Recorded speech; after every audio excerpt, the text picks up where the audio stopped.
Sizin 3 beyniniz var. Üçü bir arada düşünmeden yola çıkıp yapmaya ve olmaya götürür. Düşünen beyniniz neokorteksinizdir. Şu an beni neokorteksinizle dinliyorsunuz. O bilinçli farkındalığınızın merkezidir. Tüm kıvrımları ve vadileriyle dışarıdaki cevizdir. Bu neokorteks bizi dış çevreye bağlar ve yeni bilgiler öğrenmeyi sever. Deneyim yapıp öğrendikçe düşünen beyninizdeki donanımı ve devreleri yükseltirsiniz. Şimdi nasıl bisiklet sürülür, nasıl salsa dansı yapılır, nasıl Fransız yemekleri pişirilir, nasıl daha şefkatli olunur, nasıl affedilir hakkında kitaplar okuduğunuzda bu bilgilerin hepsi düşünen beyninizde depolanır. Zekanın kendisidir, analiz eder, teologtur, filozoftur. Şimdi bu bilgiyi alırsanız ve uygularsanız ya da kişiselleştirirseniz ya da gösterirseniz bu davranışlarınızı bir şekilde değiştirmeniz ve farklı bir şey yapmanız gerektiği anlamına gelir. Eylemlerinizi değiştirip farklı bir şey yaparsanız yeni bir deneyim yaşamanız gerekir, öyle değil mi? Yeni bir deneyim, beyninizde bulunan anlamak için kullandığınız devreleri güçlendirmelidir. Ama bu daha sonra limbik beyin ya da duygusal beyin ya da kimyasal beyin dediğimiz neokorteksin altındaki ikinci beyni aktive eder ve bir duygu üretir. O zaman Dalai Lama'nın merhamet hakkında yazdığı kitabını okudunuz diyelim. Ve sonra Rahibe Tereza'nın afla ilgili kitabını okudunuz. Sonra da duygusal zeka ile ilgili bir kitap okuyorsunuz. Ve atölyeye gidip notlarınızı gözden geçiriyorsunuz. Sonra da teleklas seminerine giriyorsunuz. Ve tüm bu bilgiler analitik, entelektüel, felsefi, neokorteksinizde. Derken hayatınızın içinde yürümeye başlıyorsunuz ve baksana sorunun ne söyleyeyim mi? Daha merhametli olmalısın diyorsunuz. Senin merhametle ilgili bir sorunun var. Yüreğini aç. Sen oradaki. Dinle. Tek ihtiyacın affetmek. Neden? Neden bekliyorsun? Ve biliyor musun? Senin de duygusal zekaya ihtiyacın var. Tepkisizlik dönemini kısa tut. Kalk toparlan biraz. Ve herkes dile getirdiğiniz bu bilgilere şaşırıp kalıyor, sersemliyor. İş yerinizde kapınızı çalıyorlar ve kendilerini yönetmenizi istiyorlar. Aslında neler bildiğinizi ve her şey yolunda mı onu bilmek istiyorlar. Ama sonra şirketin Noel partisine hazırlanıyorsunuz. Rujunuzu sürüyor, süsleniyorsunuz. Hafif bir müzik dinliyorsunuz ve birden en iyi arkadaşınız sizi arıyor. Ve size sana ihanet eden kişi vardı ya diyor. Seni sırtından bıçaklayan kişi. Senin arkandan konuşup ve terfiyi kapan. O da Noel partisine geliyor. Telefonu kapatıyorsunuz. Ve bir anda zihninizde provaya başlıyorsunuz. Bakmadığı bir an içkisine nasıl zehir koyacağınızı düşünüyorsunuz.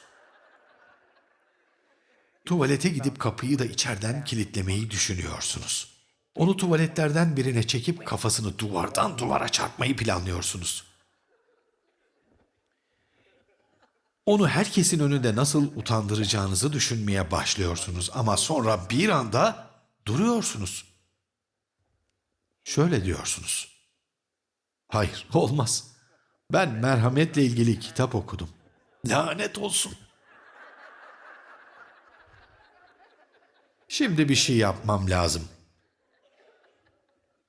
Ve aniden deminki bilinçsiz düşüncelerinizin bilincine varmaya başlıyorsunuz. Anlık tepkisel davranışlarınızı görüyor, fark ediyorsunuz. Bağımlılık yapan duyguları ayırt etmeye başlıyorsunuz. Onları gözlemlemeye başladığınızda program olmaktan çıkıyorsunuz. Siz artık programı gözlemleyen bilinçsiniz. Subjektif yönünüze objektif bir gözle bakıyorsunuz. Ve bu düşünceleri, davranışları ve duyguları engellediğinizde sinir hücreleri artık birlikte hareket etmiyor. Ve beyninizdeki eski benliğinize bağlı olan devreleri susturmaya başlıyorsunuz. Aynı duyguları yaratan düşünceleri engellediğinizde artık aynı gene aynı şekilde sinyal göndermiyorsunuz. Ve aniden düşünmeye başlıyorsunuz. Ben bu kitaplardan ne öğrendim? Telaklas'tan, seminerden, Rahibe Teresa ne yapardı? Ve birden beyninizdeki farklı nöron ağlarını öğrendiğiniz bilgilerle aktive etmeye başlıyorsunuz. Ve bu farklı devreleri çağırmaya başladığınızda birden çok doğal bir şey yaparsınız. Kendinizi bu denkleme koyuyorsunuz ve akşam yemeğinde ne yapacağınızı prova etmeye başlıyorsunuz. Ve çok doğal olarak saniyeler içinde beyninizin yeni sıralamalarla, yeni kalıplarla, yeni kombinasyonlarla fitili ateşlemesine yol açarsınız. Ve beyninizi farklı çalıştırdığınızda fikrinizi de değiştirirsiniz. Kendinize bundan böyle kim olmak istediğinizi ve kim olmak istemediğinizi hatırlatırken beyninize bir çeşit donanım yüklemeye başlarsınız. Beyninizi hazırlamaya, devreleri aktive etmeye başlarsınız ve yemeğe girdiğinizde kullanabilmek için onları yerleştirirsiniz. Benimle misiniz? Neyse gidip oturuyorsunuz ve soruyorsunuz. Pekala, kitap ne diyordu? Onun içinde kendimi mi gördüm? Tanrım! Peki, başka? Mevcut anda kalmaya çalış. Listeye devam ediyorsunuz ve bu yaptığınızı doğal bir şekilde düşünmeye başlıyorsunuz. Zihinsel olarak bunu prova yapmaya başladığınız anda davranışlarınızı planlayın. Böylece beyniniz deneyimin gerçekleştiğine inanacaktır. Çünkü ciddi odaklandığınızda beyin oradaki deneyimle buradaki deneyim arasındaki farkı bilmiyor. Şimdi donanımınız yükseldi, yemeğe geldiğinizde artık kullanabileceğiniz devreler var. Kaç kişi benimle birlikte?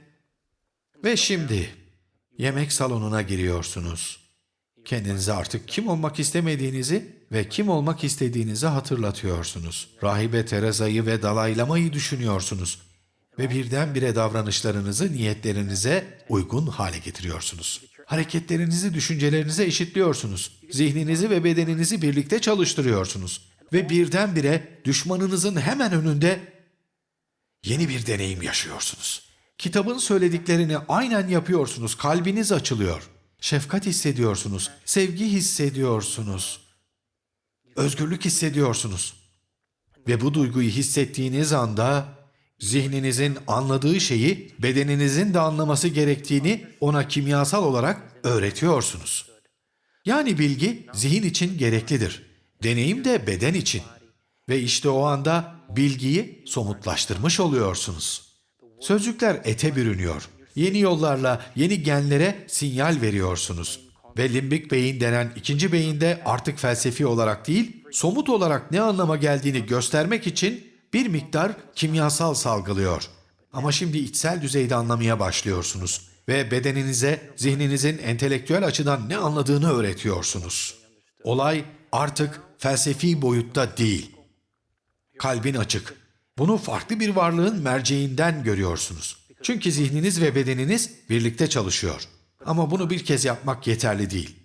Düşmanınızı bir kez affedip ve kilisede kutlama törenini bekleyemezsiniz. Bu deneyimi tekrar tekrar yapmalısınız. Bunu o kadar çok yapın ki vücudunuzu şefkat duygusunun yanı sıra bilinçli zihninizi de ezberlemesi için nörokimyasal olarak şartlandırabilirsiniz. Bu ancak böyle mümkün olur.